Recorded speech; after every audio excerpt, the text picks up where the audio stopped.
Hello, welcome to Giggles and Gratitude. I'm Dina. And I am Diana. We're so glad you're here. And Diana, is there anything you want to share? We kind of like to start with what we've been up to. My week was pretty boring. Did you have any highlights that you're comfortable sharing? My week has been amazing and almost kind of full of fireworks. I have to brag about my husband.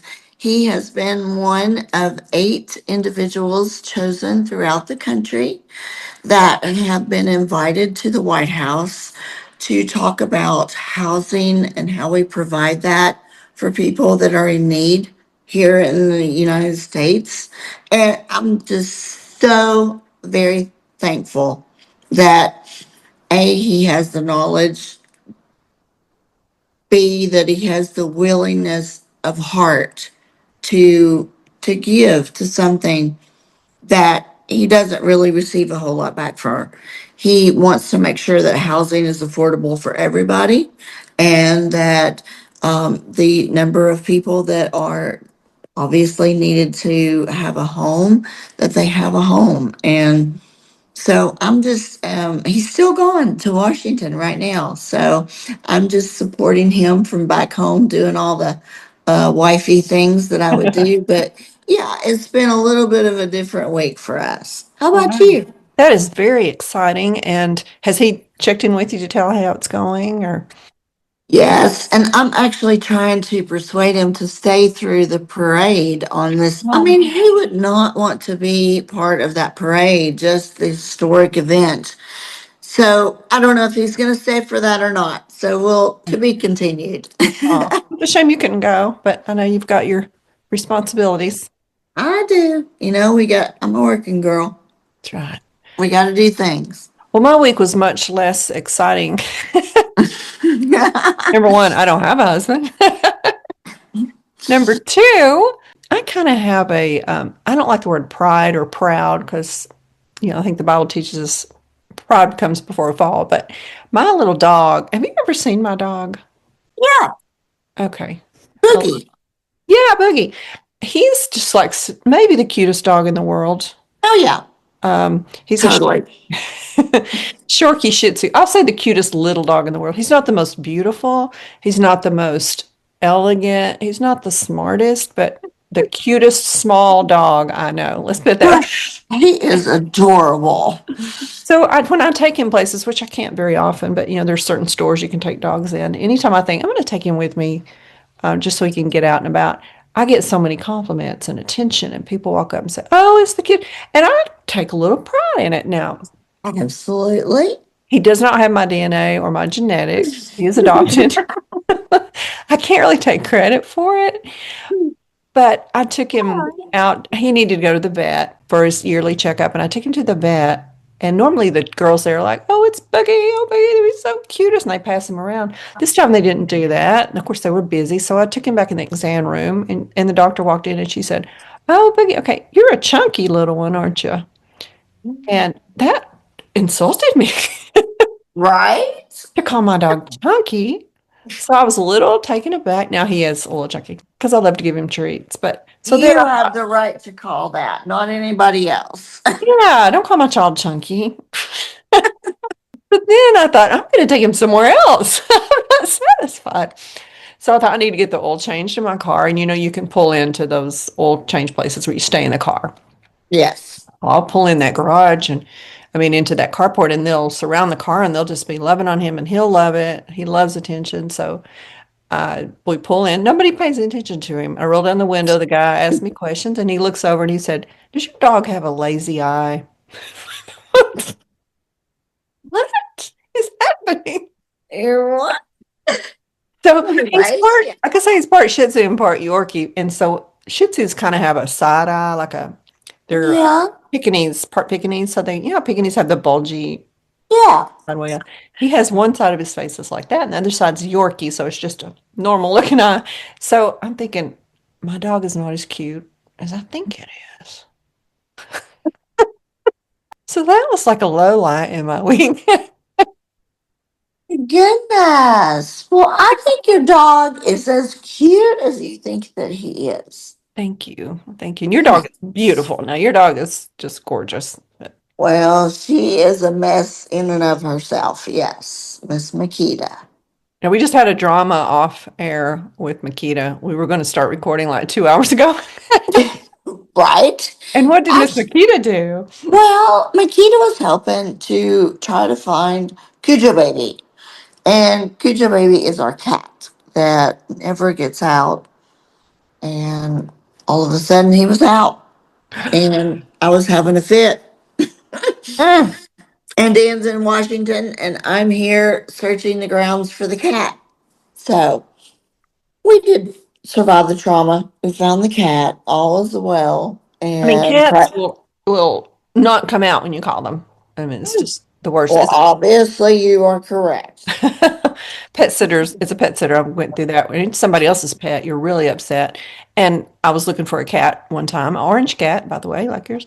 And I looked everywhere in this house for the cat, and the cat's kind of scared of me because it doesn't know me yet.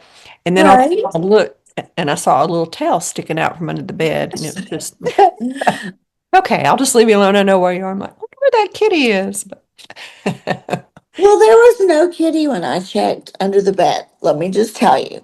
Mommy was not happy for a yeah, I think couple they of move. hours. Yeah, you call them, they won't come out, and then you move. They move when you go to the next room. They'll go back to that. They think they're pretty smart. They think you've already checked that hiding place, so I'll go back to that hiding place. Yes, they Uh, are. They are so smart. But you gotta love them. As soon as, I mean, you're frantic because you can't find them, and oh my goodness, your heart's broke. And then when you see them, you're like, oh my gosh, I'm gonna get you. yeah, I'm going to kill you. That's the way parents feel about their kids. You know, my mom Yes. used to say that. I've been so worried about you. I'm going to kill you. Well, weren't you Yeah, worried that I was I killed? guess. I guess that shows true love. Who It knows? does. It does. All's well that ends well. And then also this week, we talk about giggles, and most of the time, because it's just me and my mom usually, I'm not around a lot of people, so my giggles usually come from my own stupidity, laughing at myself, which Or yeah, me. I wasn't going to say that. So I did. I go to the bank once a week and make a deposit. And I see this, I go about the same time every week. So I see the same teller, a very nice lady. She's got really pretty platinum blonde hair that's real silky, curls under at her shoulders. And I always think she's got really pretty, thick, healthy hair. So she's very sweet. And we talked a little bit. So then one time I drove up one week and she had her hair all curly, like corkscrew curls. And I thought, "Ooh, that's a different look." And I said, "I like your hair that way. That looks really good." And she said, "Oh," and she kind of looked confused and touched it and said, "Well, thank you." I said, "Is it naturally curly or did you do?" She said, "No, my hair's curly. I don't even bother to try to straighten it." Huh? So I said, "Okay." So the next time I came back, I said, "Oh, I see you're sticking with the curly hair. It really looks good." And she looks at me like I'm insane. The next time I go back, she's there. I'm talking to her, and the straight haired blonde lady walks up. So it's two different people that I thought was the same person that I've been talking to for weeks. And I'm thinking, and I know I did a double take when she walked up. She said, "Hey, how you doing?" And I thought, oh my gosh, they're two different people. Oh, that's your oh my gosh moment, Dina. Yes. And just embarrassment. And then trying to relive at night when I'm laying in bed. What did I say to her that she's going to think, this girl's insane? What does she mean? I talked about conversations we had had. When I saw them together, I could tell they were different people, but they look a lot alike. So I'm trying to decide, do I explain it or do I just kind of let it go and move on with my life? Just move on. But do It's you all recognize, good. yeah. Do you have a hard time recognizing people out of their environment? Like, say you go to the post office and you see a person and then you see them out in Walmart and they're like, hey, and you're like, why do I know? Yeah. Hey, I know that I know you, but I don't know you. yeah, I don't know you without a counter. Like, I don't know you from the bottom down. I know you from the bottom up. Well, I have to tell you this funny story. Okay. I obviously work at the hospital, so naturally in scrubs, I'm used to seeing my fellow people in scrubs. And one morning I went to the grocery store and coming out, I saw one of my fellow coworkers who was not dressed in scrubs. And he was with his wife, and he was a friend of mine. And I really innocently said, oh my gosh, I didn't really recognize you with your clothes on. And I meant that I didn't recognize him with regular clothes on. I was used to seeing him in scrubs. And his wife kind of looked at me in disarray, just trying to, grab the concept. And then I recognized what I had done and what I said. And then the deer in the headlights look on his face. And between the three of us, suddenly we all just burst out laughing. And it wound up to be a very great experience. So, Oh my gosh, that is hilarious. So maybe street clothes. I didn't recognize you in your street clothes.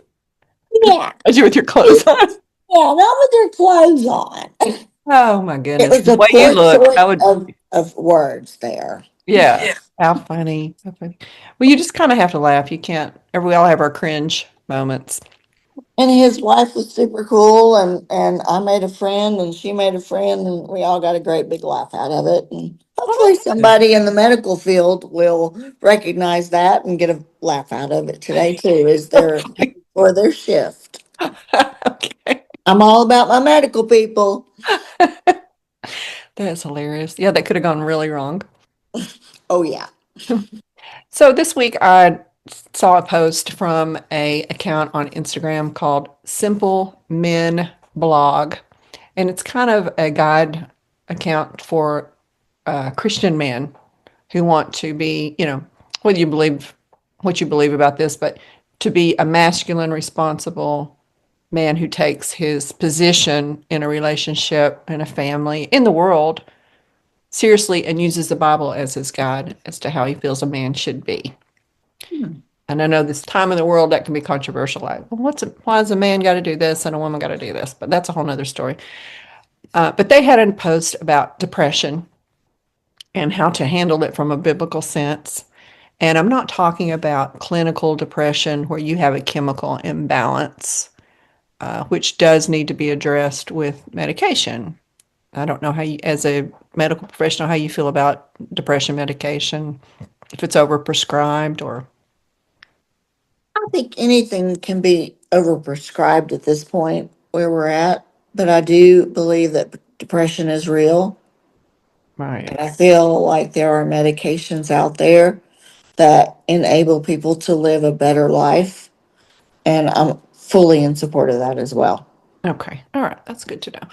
I have been fortunate in my life where I may have downtime, but I've never been diagnosed with clinical depression, so I've never had to take anything for it. But I mean, I have had my down spells. I think they say we're not, I was going to say we're not medical, but we are, you are. Like more than 2 weeks without improvement Mm-hmm. may require, I mean, you need to see your doctor regardless, but Sure. we are not Sure. going to give medical advice. But if I'm talking about when you have a down day or that's a few down days, or you're functioning, but you're just not exuberant or excited when you wake up in the morning or a particular day, he suggests, and he got this from scripture, but has written it out into a conversational form. He suggests 4 things for depression. The first one is to exercise for 30 minutes, even if that's just walking. Try that first. Then clean, fix, or repair something or build something that'll show visible results. Whether that's getting the dishes out of your sink, washing the dishes, or washing the sheets, or maybe going out and getting all the weeds out of the garden bed, or a craft project, or finally hanging that painting that you've had leaning on the wall for so long. Gives you such a sense of accomplishment that you can see. Well, yes, I was going to say the visible results of that to your brain speaks, wow, I've actually accomplished something and I can see the benefit of, what I've done. And then that just inspires me. I hope it does everybody else to go do something even better and then better and better. Mhm. And just, you kind of keep building on your moment. Yeah, I'm guilty of having so much I need to do around the house and outside that I feel overwhelmed and I sit down and get on my phone and play a game or something or scroll through Instagram where if I just go do one thing a day, a small thing, and I just don't think you have to conquer the world today, but when I do that, when I do yoga, and then I'd go and I don't know, hose off the back porch and get the pollen off, I feel so satisfied that I don't feel guilty when I go sit on the couch and watch TV or something. It's And you're truly tired. Your yes. body is telling you you're tired because you have exerted that effort. Hmm. But totally agreed. In the morning is especially hard as we age to get motivated and have, goodness gracious, just the mental ability, let alone the physical ability to be at work at whatever time it is that we're required to be at Yes. work at. Yes. And the older that we get, the harder that gets. But, when we can accomplish one thing in the morning that is visible and then move to the next thing that's maybe not too big, Hmm. uh, I try to line up what it is that I'm going to try to accomplish. And, some things are big and intricate, whereas some things only really take probably 3 to 5 minutes of my Yeah. time. I know. And I'll finish and I think I have been dreading that for weeks and it took me 3 minutes It's not to do bad that. at all. Yeah, just put it all together, label it, put it away, and be done with it. Yeah. And then I see that I visibly made a difference in my life for that day. It's labeled, and I can file it away as done. And Yeah. then again, it decreases my stress level. Hmm. Yeah. And it makes you feel like I have like a feeling of worthlessness. Like I spent a whole other day doing nothing or piddling here and piddling there and didn't complete one task, where if I focused on that one thing. Well, no, there's two more. Number three, pray for 30 minutes. I mean, obviously, that would be my number one before I'd even exercise, I think. I would say, Lord, I'm feeling unmotivated today. I'm feeling depressed. Help me either accept that and think this is just not going to be a productive day, or help me, inspire me. What should I do? What should I take on today and help me through it? Totally agreed, Dina. First of all, I have hard enough time getting through the morning. I can't imagine getting through the morning without the Lord Yeah. because He's our rock, He's our salvation.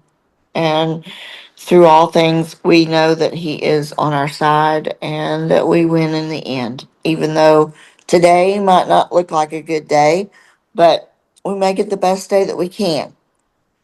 And we stand up for each other. And when we support each other and encourage and uplift, I truly believe we can make a huge ripple of difference in the world for the betterment of manhood. Yeah. Yeah, they say a big thing is just a lot of small steps put together. Yes. And then finally, number four is do something meaningful for someone else. Even if it's Amen. go put, like if you're cleaning your cabinet out, take those I'm never going to eat these canned things. I'm going to go put them in a little food bank, or the little things that are outside churches, the little Yeah. The something. little love boxes. Yeah. And I it's, do that all the time. I do love you? that. Yes. So Love that, I that. mean, that gives you a great feeling and you're not in your own head thinking about, oh, woe is me, this, that. Oh my goodness, no. If you're thinking that, you're giving for the wrong reason. I'm sorry to be judgmental on that, but you have to give with a good heart and know that it's going to go to the right person. And you gave that gift, and the perfect person is going to receive that gift and receive a blessing because you were willing to donate or give. Yeah. And then he says, always remember you are living for Christ and for others. Mhm. You have to take care of yourself, obviously, because you're no good to anyone else if you don't do self care. It's like kind of like the airline stewardesses. They'll tell you when the air mask comes down, put your own mask on, and then help you help your passenger or whatever. Yeah, Right. it's kind of like Yeah. that. Yeah. But focus more on your life with God and the plight of others, and your life might not seem so bad. I mean, some people certainly have legitimate issues to be sad or grieving or Sure. pain if they have pain, that kind of thing. But all right, so he says try those four things, and then if you want to go sit down and be depressed on your couch, do it. But you probably won't want to then, possibly. Yeah, you're probably almost talked out of it by then. Yeah, yeah, and you feel, hey, I got something done. I got something. My life isn't so bad after all. Yes, yes, especially if you go out and help Yes, others that are less fortunate. that's right. You And know, meet a new friend along the way. exactly. And Mhm. then this is going to be a little deep, possibly, or maybe it'll just be over in a second. I don't know how you feel about this. You and I, like, I agree. Um, you and I've known each other for 15 years, but there's a lot of things I don't know about you. I'm learning a lot of things about you as we do this podcast. And Hmm. and even in religion, I know you're a believer, obviously, and you have faith, but we may have different doctrine that we follow, or maybe we're like, oh, I'll let that go, or no, I'm very passionate about this point. I have a tendency because I'm kind of a baby Christian in that I've always believed in God, but I'm just now really digging in and inspired and reborn to do this. And I really want to know what the Bible tells me to do. Whereas Hmm. some people are like, well, the Bible's a guidebook, it's some stories, but we have to adapt to modern thinking and maybe let that go. And I'm not live and let live on that. So I don't know really where you stand on things, but this situation is an account on Instagram called World.Of.Cacao, which is like chocolate, I guess. Is cacao like a chocolate bean? I'm not sure, but it doesn't matter. That's Well, the I name of just her so you account. know, I do like the chocolate kind. So I'll Chocolate, take two you're scoops of chocolate ice cream on a on a cone. And she is, I've just discovered her. I was just scrolling through and saw a post. I don't follow her, but she is kind of, I call it crunchy. I don't know if you know that term, but it's like granola eating, very into the yoga, the spiritual aspect of yoga, meditating, living in a communal lifestyle, kind of new hippie type of girl. And Understand? free will, lives in a van, that kind of thing. Yeah. She is a God believer, and she's posted this, which was very controversial for her followers, but it says, why I stopped saying, quote, the universe, a shift that changed everything for me. For a long time, I said things like, the universe sent me this. I asked the universe for a sign. I trust the universe, and I'm in it, longing to connect with something higher, which I could not quite name. When I look back, I realize I was praying to creation, not to the creator. And creation can only carry us so far. Let me explain. The universe is a creation. The universe was made, it did not create itself. Just like the earth, the trees, the oceans, the mountains, you, me. Planets do not answer prayers. Stars do not heal hearts. The universe is not a being. It does not know your name, but God does. For years, I couldn't say the word God. It felt loaded, distant, religious. I couldn't really relate to the word God. Maybe you feel the same, and I get it. But now I say God because that's who I've come to know. He created us in His image. He walked this earth in human form. He knows what it's like to suffer, to feel, to hope, to love, and He wants your heart. God is not distant, not a vague energy like the universe, not just a force in the sky. God is personal. He knows your name. He created you. He wants relationship. He sees you. He knows you. He loves you. I don't say the word universe anymore because I'm better, because now I know who I'm talking to. It was never the universe, it was God, and now it feels different. Wow. Now, have you ever said that, like, oh, the universe brought me this, or, get into horoscopes and all that kind of, because I have done that. Not. I was never into horoscopes or anything as such. Um, but wow, that's powerful. Really powerful what she said. This is the first time I'm hearing that. Actually, I'm gonna turn it around on you, Miss Dina. What Okay. are your thoughts on that? Well, like I say, I'm guilty of doing that, not in the recent years, but throughout my life, especially if I thought it might offend somebody. If I said the word God, like I'll turn them off to what I'm saying. I'll say, you know, Right? God or the universe or whatever brought us together, which is it's Right. really denying God and like being embarrassed or ashamed. It's not a good thing to try to keep the peace with somebody by watering down your belief. Right. Correct. But a lot of people, I don't do it anymore. I'm very, I agree with what she's saying, and I make the conscious decision not to say things like that, or fate, or whatever brought us together. I may slip and say it, but I don't mean it like I used to say it. And I'm not uncomfortable saying the word God. But now her followers, because they are following her because she's the granola crunchy yoga spirit girl, some were offended. They were like, I have struggle with saying God the Father because I want the female version of spirituality. I want Mother Earth. Mother Earth, that's another one. Mother Nature, Mother Earth. And some of the people here said, well, I was taught there was a mother and a father, because how can you have a creation without a mother and a father? And how can God have children without a mother and a father? And I resent that it's just, it really, really got to people. So I think that is a stumbling block for some people when they're trying to learn about Christianity, is the father thing. The patriarchy, which goes on now. But how would you explain that to them? And I'm kind of putting you on the spot here. Biblically, how do you say, well, he is a father, he is a quote man? Go ahead. Thoughts? I can totally identify with all of those thoughts that you just listed. That is an extremely high intellectual understanding that I think also has a spirituality about it that is difficult to understand in the humanness that we have.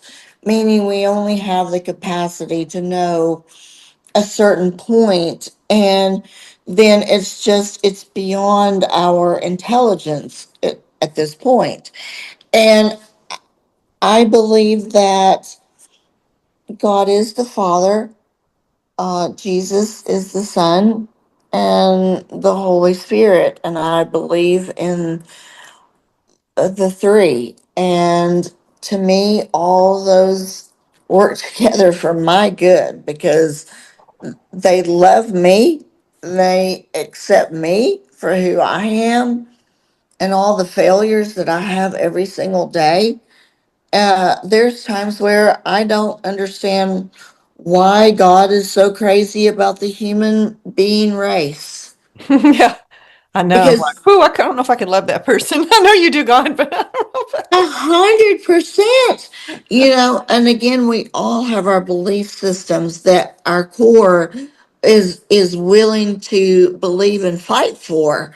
So God, in His compassion and graciousness and just hope for humanity, I feel like there are times where even God begins to sadden because of the way He looks and He sees humanity is acting.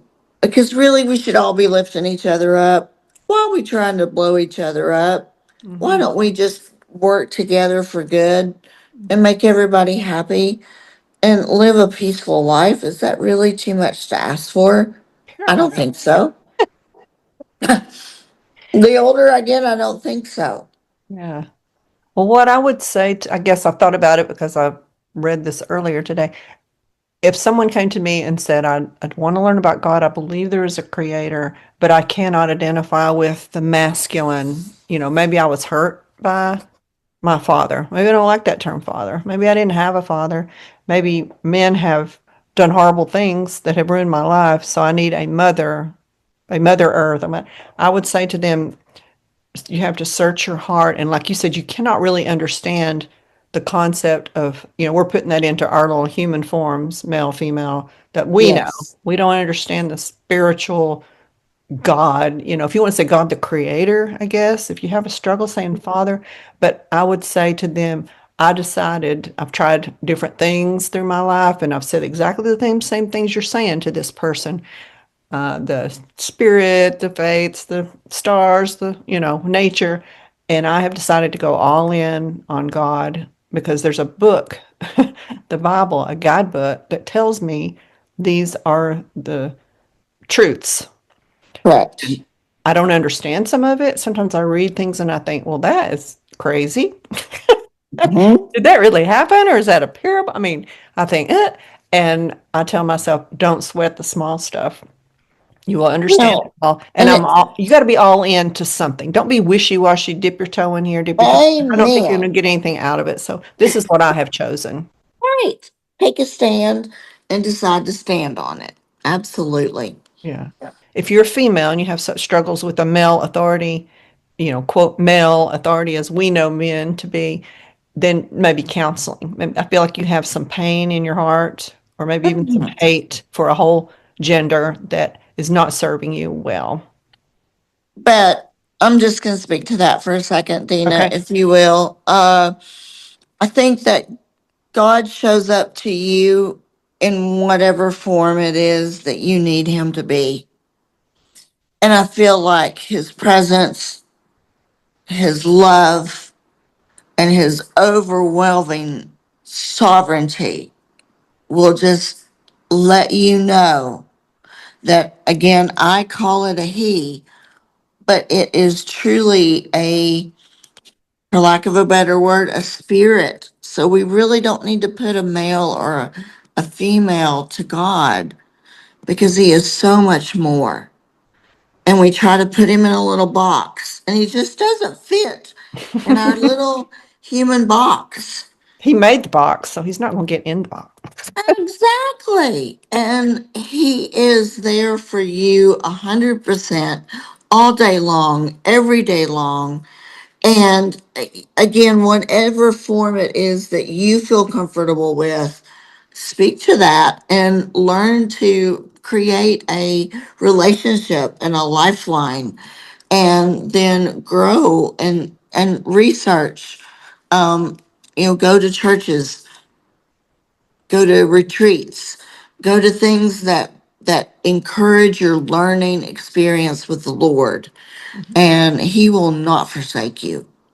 Okay. Amen. Amen. And I will just add, for me personally, I follow the Bible. I look for my answers there. And maybe they're not what I want to see always or don't align with what a lot of people are saying, but that is my comfort and my guidebook. So, It's your deadline. yeah. Absolutely. Okay. All right. Well, I enjoyed that conversation, Diana. I'd love to hear from our listeners what they have to say. It's like I say, it's kind of controversial when you get into the father figure thing for some people. And Um, that is, I want to speak to that too, because that's really unfortunate. And I'm sad for people who their father figure has been smeared a little bit. And that is, I hope that we're on the upside of that and that we see decline, and that the male figure shows up and takes care of their young yeah. and doesn't doesn't do any harm. Right. And tell yourself too, if you didn't have a father in your life or it was abusive or whatever the situation was, or men in your life have hurt you, God is not a mortal man with sins and flaws.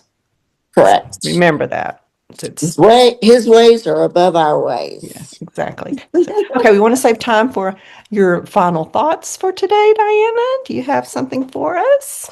You want me to do a devotional? Please. You do. I kind of figured you might. So I'm going to tell you guys some little things about the beauty of a woman. And did you Oh, that's know? interesting compared considering what we just talked about. I know, that's right. It's amazing how that's right on point. Do you know, Dina, that there are 3 billion women who do not look like supermodels and only 8 that do? No, I didn't know that. Do the math. We talked about, I'm pretty good with math. Uh-huh. So do the math on that, and you'll recognize that a lot of people try to look like people that are portrayed as perfect, but Hmm.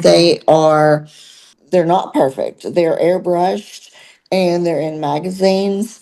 And just keep in mind that, again, 3 billion women don't look like supermodels, Okay. 3 but billion is one. I'm one. only the 8. Yes. Okay. Hey, did you know, Dina, that Marilyn Monroe wore a size 14? Oh, no, I did not. I love when I have something on you. Well, that's good. That does make me feel better. Okay, yes, so moving on. If Barbie was a real woman, she'd probably have to walk on all fours due to her proportions. Should be too weak to stand up. Correct. Well, she does have those pointy feet without her heels don't touch the ground. Yeah, I'm not sure that's what they're referencing. Dina, did you know that the average woman weighs between 144 and 155 pounds and weighs an average of the size 12 to 14? Ah, just like Marilyn. No, I did not know that. I figured it was like a six. No, not a six, sweet girl. Good. But one out of four of our college age women have an eating disorder. One out Oh, of four. wow. That disturbs me. Hmm. I want our girls to know and to be comfortable in their own skin. And again, we have to preach health and wellness and a conservative type of diet, eating clean, but we cannot shame our people into trying to weigh a size two when the average is 10 to 12. True. Let me tell you what the beauty of a woman is. The beauty of a woman must be seen from her own eyes, because that is the doorway to her heart, the place where love resides. The true beauty in a woman is reflected in her soul. It is the caring that she lovingly gives and the passion that she shows. The beauty of a woman with passing years only grows. So, to all of our listeners today, learn to love yourself for who you are. Always strive to be better. Push yourself to the boundaries that you never knew you could achieve. And make the world a better place. That's a great thing for all of us.